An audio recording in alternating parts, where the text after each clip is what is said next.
এক আল্লাহর পথে মানুষকে আহ্বান করে, ওরা বলে 33 কোটি দেবতা মানি তাই জীবনে শান্তি নাই, আর এক আল্লাহ মানলেই কি সমস্যার সমাধান। এই মূর্খেরা বোঝে না যে এক আল্লাহ মানলেই সব সমস্যার সমাধান। কথা বলেন না কেন? এই জাহেলদের মাথা এই কথাগুলো ঢোকে না যে সৃষ্টিকর্তা একজন, কুল হুয়াল্লাহু আহাদ, আমার আল্লাহ বিশাল, কিন্তু তার পরিচয় ছোট্ট একটি সূরার ভিতরে তিনি দিয়েছেন। তিনি বলছেন, আমার আল্লাহ বলছেন কুল হুয়াল্লাহু আহাদ, হে নবী আপনি বলুন আল্লাহ এক, আল্লাহ অদ্বিতীয়। আল্লাহু আকবার বলেন। তাহলে বলেন তো সৃষ্টিকর্তা কয়জন? আল্লাহুস সামাদ, তিনি অমুখাপেক্ষী। আল্লাহু আকবার বলেন। তিনি কারো মুখাপেক্ষী নন, আমরা সবাই তার মুখাপেক্ষী, কিন্তু তিনি কারো মুখাপেক্ষী নন। এই দুনিয়ার জমিনে আজকে যদি সারাদিন আল্লাহ বৃষ্টি দিতে চায়, কারো কাছে কি পারমিশন নেওয়া লাগবে? কথা কয় না। আল্লাহ যদি চায় 24 ঘন্টায় সূর্য উঠে থাকবে, এই ব্যাপারে দুনিয়ার কারো কাছে পারমিশন নেওয়া লাগবে? আমার আল্লাহ যা ইচ্ছা তাই করতে পারেন, ফাআলুল লিমা ইউরিদ। কথা বলেন ঠিক কি না? আমার ভাইয়েরা, আল্লাহ যা ইচ্ছা তাই করতে পারেন। চলুন সামনের দিকে যাই, আলোচনা একটু। এই পৃথিবীর জমিন আল্লাহ পাক 4 জন মানুষকে পুরো পৃথিবীর ক্ষমতা দিয়েছিলেন। বলেন কয়জন? আরো জোরে বলেন। আরে ভাই, পুরো পৃথিবীর ক্ষমতা তো দূরের কথা, ছোট এলাকার একটা নেতা হলে ওর গরম এলাকায় থাকা যায় না, আছে না নাই? তো এরকম একটা ছোট নেতা ছিল রসুলের জামানায়। আমি কিন্তু আমাদের এলাকার কোনো কিছু বলবো না, মানে আমাদের দেশেরও কোনো কথা বলবো না। আমি যা বলবো কোরআন সুন্নাহর আলোকে, ওই পূর্বে ঘটে যাওয়া ইতিহাস, কিন্তু এখান থেকে বাস্তবতা মিলানোর দায়িত্ব আপনাদের। কথা কয় না? কথা কয় রাগ করছেন ভাই? আচ্ছা, এদিকে খেয়াল করেন, রসুলের জামানা একটা গ্রোথীয় লিডার, দলপতি, এখন যেরকম মেম্বার চেয়ারম্যান বলা হয়, সেই জামানায় ধরেন 3-4টা মহল্লা মিলে একটা গ্রোথীয় লিডার, দলপতি, মুরল, মন্ডল, মাতাব্বর, একটা গ্রোথীয় সর্দার থাকতো। কথা কি বুঝতে পারছেন? এর নাম ছিল মহাবীর আমর। জোরে বলেন কি নাম? মহাবীর আমর। বিশ্বনবী যখন হিজরত করে মদিনায় চলে গেছেন, নবীজি মদিনায় যায়া আপন গতিতে কোরআন সুন্নাহর দাওয়াত তিনি দিয়ে যাচ্ছেন, মানুষকে আল্লাহর পথে দাওয়াত দিতেছেন, মানুষ দলে দলে কালেমা পড়ে মুসলমান হচ্ছেন। মক্কার কাফেরদেরকে নিয়ে রসুলের কোনো মাথা ব্যথা নেই, কিন্তু মক্কার কাফেররা রসুল মদিনায় যাওয়ার পরেও এদের ঘুম নাই। না জানি মদিনায় যায় আব্দুল্লাহর বেটা মুহাম্মদ সাল্লাল্লাহু আলাইহি সাল্লাম না জানি কি করতেছে, এই টেনশনে এদের ঘুম নাই। এই জন্য এদের মধ্যে ঘুম নাই, টেনশনে। এরকম ব্যক্তি একজন ছিল, এর নাম হলো মহাবীর আমর, একটা গ্রোথীয় লিডার, দলপতি। এ কি করলো জানেন? প্রতিমার সামনে দাঁড়ায়া, দেবতার সামনে দাঁড়ায়া, লাত, হুজ্জা, দেবদেবী, সরস্বতী, রাধাকৃষ্ণ, ভগবতী, এগুলো প্রতিমার সামনে দাঁড়ায়া বলতেছে, যতক্ষণ না আব্দুল্লাহর বেটা মুহাম্মদ বলেন সাল্লাল্লাহু আলাইহি সাল্লামের কাল্লানে ফেলাইতে পারবো, ততক্ষণ পর্যন্ত এক ফোঁটা পানিও পান করব না। জোরে কন নাউজুবিল্লাহ। রসুলের কাল্লাটা ফেলায় দিতে চাই। বলেন তো, রসুলের চাইতে উত্তম মানুষ, শ্রেষ্ঠ মানুষ পৃথিবীর জমিনে আর কেউ আছে? যার চরিত্রের সার্টিফিকেট আল্লাহ দিয়ে বলেন, ওয়া ইন্নাকা লাআলা খুলুকিন আযীম, নবী গো আপনি হলেন পুত পবিত্র মহান চরিত্রের অধিকারী। আরবিতে আযীম এমন একটি শব্দ যার গভীরতা মাপা যায় না। আল্লাহু আকবার বলেন। একটু মনোযোগ দিয়ে কথাগুলো শুনবেন, তাহলে রসুলের চরিত্রের সার্টিফিকেট আল্লাহ দিয়ে বলতেছেন, রসুল হলেন পুত পবিত্র মহান চরিত্রের অধিকারী। সেই রসুলের মাথা নিতে চায়, কাল্লা নিতে চায়। আমার নবীকে ওর পাকা ধানে মই দিছিল, ওর বাড়ি থেকে চুরি করতে গেছিল। তাহলে রসুলের কি অপরাধ? রসুলের অপরাধ নাই। ওদের কাছে অপরাধ হলো নবীজি কালেমার দাওয়াত দেয়, ইসলামের প্রচার প্রসার করে, এক আল্লাহর পথে মানুষকে আহ্বান করে। ওরা বলে 33 কোটি দেবতা মানি তাই জীবনে শান্তি নাই, আর এক আল্লাহ মানলেই কি সমস্যার সমাধান। এই মূর্খেরা বোঝে না যে এক আল্লাহ মানলেই সব সমস্যার সমাধান। কথা বলেন না কেন? এই জাহেলদের মাথা এই কথাগুলো ঢোকে না যে সৃষ্টিকর্তা একজন, কুল হুয়াল্লাহু আহাদ, আমার আল্লাহ বিশাল, কিন্তু তার পরিচয় ছোট্ট একটি সূরার ভিতরে তিনি দিয়েছেন।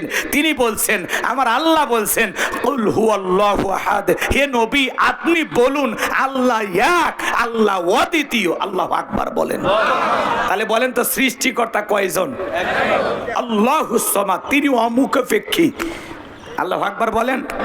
তিনি কারো মুখাপেক্ষী নন, আমরা সবাই তার মুখাপেক্ষী, কিন্তু তিনি কারো মুখাপেক্ষী নন। এই দুনিয়ার জমিনে আজকে যদি সারাদিন আল্লাহ বৃষ্টি দিতে চায়, কারো কাছে কি পারমিশন নেওয়া লাগবে? কথা কয় না। আল্লাহ যদি চায় 24 ঘন্টায় সূর্য উঠে থাকবে, এই ব্যাপারে দুনিয়ার কারো কাছে পারমিশন নেওয়া লাগবে? আমার আল্লাহ যা ইচ্ছা তাই করতে পারেন, ফাআলুল লিমা ইউরিদ। কথা বলেন ঠিক কি না? আমার ভাইয়েরা, আল্লাহ যা ইচ্ছা তাই করতে পারেন। চলুন সামনের দিকে যাই, আলোচনা একটু মনোযোগ দিয়ে শুনবেন আমি যে কথাগুলো উপস্থাপন করতে চাই।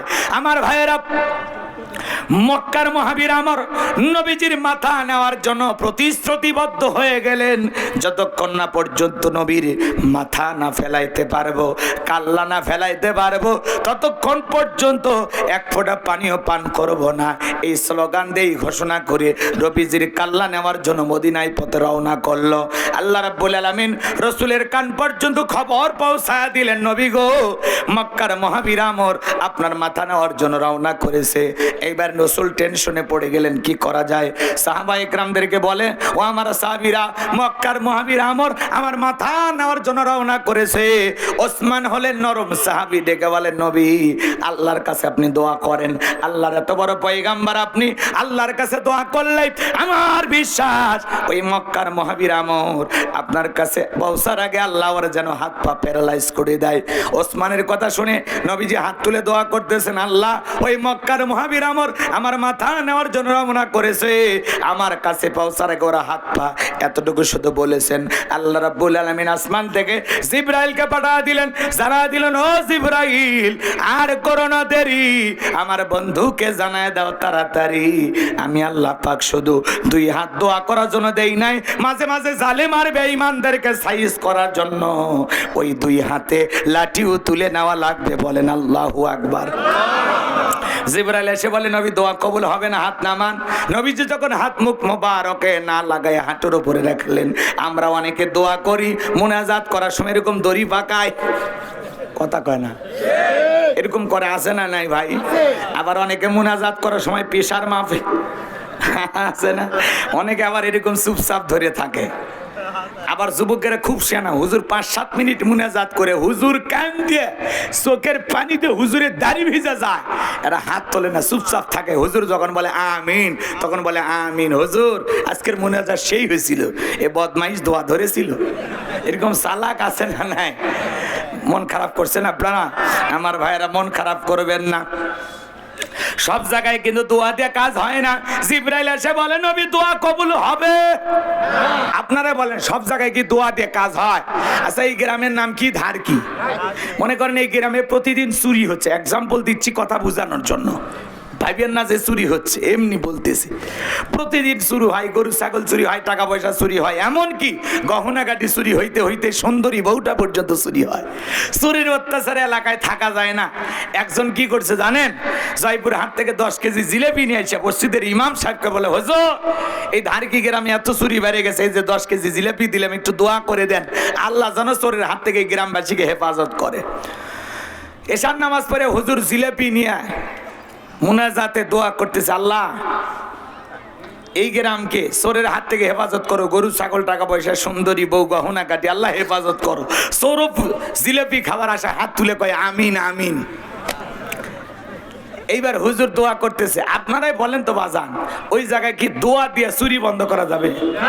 চুরি বন্ধ করতে হলে লাগবে শক্ত আইন, কথা বলেন ঠিক কিনা? যেমন আল্লাহ তাআলা পবিত্র কোরআনুল কারীমের ভিতরে স্পষ্ট জানিয়ে দিয়েছেন, যারা চুরি করবে তাদের হাত কেটে দাও। কথা কয়? প্রথমে পুরুষের কথা আল্লাহ বলেছেন যে চোর যদি পুরুষ হয় হাত কেটে দাও, এরপরে চোর যদি মহিলা হয় এরও হাত কেটে দাও। কথা কয় না? ভালো করে বুঝবেন, চোর চুরি করেছে এর হাত কেটে দাও, এই আইন যদি সূরা মায়েদার এই আইনটা যদি বাংলাদেশে চালু করা হইতো, চোরেরা চুরি করা তো দূরের কথা, তওবা করে সব আল্লাহর ওলি হয়ে যেত। এত দুর্নীতি, দেশের টাকা বিদেশে পাচার করা, এদেশের মানুষ ভাত পায় না, আর ও কানাডা আমেরিকা লন্ডনে বাড়ি তৈরি করে, এরকম দুর্নীতিবাজ নেতার জন্ম বাংলাদেশে হতো না যদি চোরের আইন থাকতো। কথা কয় না? এমন এমন নেতা 5 বছরে কয় হাজার কোটি টাকার মালিক, নেতা নিজেও জানে না। এত টাকা হলো কেমনে? জিবরাইল দিয়েছে। হ্যাঁ, রাগ কইরেন না আপনারা। এই দেশের যত টাকা পাচার হয়েছে এরকম কমপক্ষে 50টা পদ্মা সেতু বানাইলেও টাকা শেষ হবে না।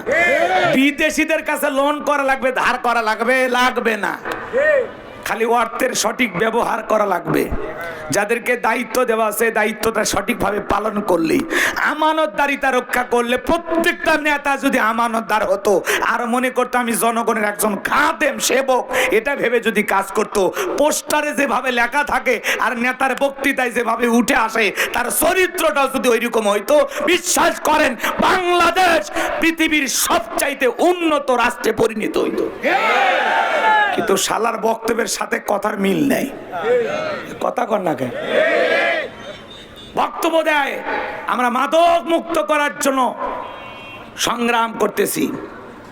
খবরদার যুবকেরা কেউ মাদক সেবন করবা না, খবরদার তোমরা কেউ মদের বারে যাইবা না। সুন্দর করে সারা দিন মাদকের বিরুদ্ধে নেতার বক্তব্য, রাতে 2টার দিকে কয় বোতল খায়া নেতার লুঙ্গি খুলে যায় টের পায় না। জনগণকে বলে তোমরা খাবা না আমরা খাবো। কথা কন এরকম আছে না ভাই? বাংলাদেশের কথা বলতেছেন, এগুলো ভারতে চলে। এই দেশের নেতারা অবশ্য মদ খায় না, এরা তাহাজ্জুদ পড়ে 70 রাকাত। কথা কয় না? কয় রাকাত? 70 রাকাত তাহাজ্জুদ পড়ে। আমি জীবনে বহুদিন তাহাজ্জুদ পড়েছি, কিন্তু এত রাকাত পড়ার ক্ষমতা আমার হয়নি। হুজুর হয়েছিল আপনার? 70 রাকাত যে পড়ছে কেমনে, আমি তো সেই টেনশনে পাইছি না। এরা ওই যে সবে বরাতে কিছু নতুন নতুন মুসল্লি ভাইয়ের আমাদের বের হয়, আজকে 200 রাকাত পড়বো। ওই যে 200 রাকাত পড়ছে কেমনে রে ভাই, কেমনে? সবের আশা না 200 রাকাত আপনি পড়েন, নামাজের একটা গতি আছে তাই না? আপনি সিজদা লম্বা করেন, রুকু সঠিকভাবে করেন, আপনার 200 রাকাত পড়া লাগবে কেন? আপনি যদি 4 রাকাত নামাজ যদি নামাজের মতো হয় আলহামদুলিল্লাহ।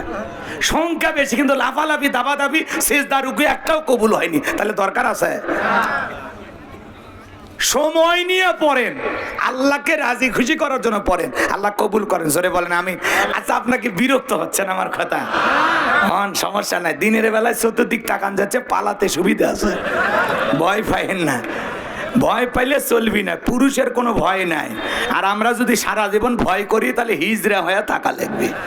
এমনি শরীফ থেকে শরীফাল গল্প শোনাচ্ছে, বুঝিচ্ছেন না? মাথা চাঁড়া দিয়ে ওঠে, না হলে 3য় লিঙ্গের মানুষ বেনে ছেড়ে দিবে। দেখতে পুরুষ, মনে মনে মহিলা। তা আসেন, আমি মনে মনে এই আপনাদের এলাকার একটা যুবক যদি বলে আমার নাম মুন্না, কিন্তু এখন মনে মনে আমি মুন্নি, আপনার বোনের কাছে একটু আমাকে থাকতে দেন, দেবেন নাকি? শিয়াল যদি মুরগির খামারের কাছে যে আন্দোলন করে বলে আমি আজ থেকে আর শিয়াল নাই, আমি তোমাদের মতোই মুরগি, আমাকে তোমাদের সাথে থাকতে দাও, তাহলে মুরগির অবস্থা কি হবে? এই সমাজের নোংরা চিন্তা ভাবনা যারা গল্পের মাধ্যমে আমাদের কমলমতি শিশুদের মাথায় ঢুকাইতে চায়, আল্লাহ যেন শিক্ষামন্ত্রী সহ এদেশের সমস্ত নেতাদের হেদায়েত দান করেন। জোরে বলেন আমিন। আরে ভাই, শিক্ষা নিয়ে গল্প দেন। আপনি 3য় লিঙ্গের মানুষকে প্রমোট করতে চান তো আমাদের আপত্তি নাই, একটা গল্পের সিস্টেম আছে তো, কিসের শরীফ থেকে শরীফা ফাজলামি করেন? আপনি ডাইরেক্ট লেখেন 3য় লিঙ্গের মানুষের প্রতি আমাদের ভালো আচরণ করতে হবে, তারাও মানুষ। আল্লাহ চাইলে আমাকে হিজড়া বানাইতে পারতো, আপনাকে পারতো। একজন এরকম ইসলামিক স্কলার, দিনের দায়ী, বাংলাদেশে কত বড় বড় ইসলামিক দার্শনিক আছে, তাদের কাছে তো জান না যে আমরা একটা হিজড়াকে নিয়ে গল্প বানাইতে চাই, কি গল্প বইয়ের ভিতরে দেওয়া যায়। আপনারা যান নাস্তিকদের কাছে। কথা কয় না ভাই? হিজড়াদেরকে নিয়ে গল্প বানানো যায় না। যারা এ সমস্ত মানুষ দেখতে কিছুটা পুরুষের মতো কিন্তু ভাবটা মেয়েলি, আবার দেখতে মেয়েদের মতো ভাবটা একটু পুরুষের মতো, এই সমস্ত মানুষ যারা আছে থার্ড জেন্ডার, 3য় লিঙ্গের মানুষ, এদের প্রতি আমাদের সম্মান প্রদর্শন করতে হবে। যেহেতু মাননীয় প্রধানমন্ত্রী তাদেরকে নাগরিক অধিকার দিয়েছেন এবং হিজড়া অলরেডি একজন চেয়ারম্যান হয়েছে, আর রানী কত কাহিনী করলো, একটু এমপি হওয়ার জন্য হতে পারতো, কিন্তু কাদের সাহেব করে বন্টন করে দেওয়া হয়েছে আগেই। কথা কয়নি? এই জন্য রানীর স্বপ্নটা আর পূর্ণ হলো না। তাছাড়া আমরা হিজড়াকে সংসদেও দেখতে পাইতাম।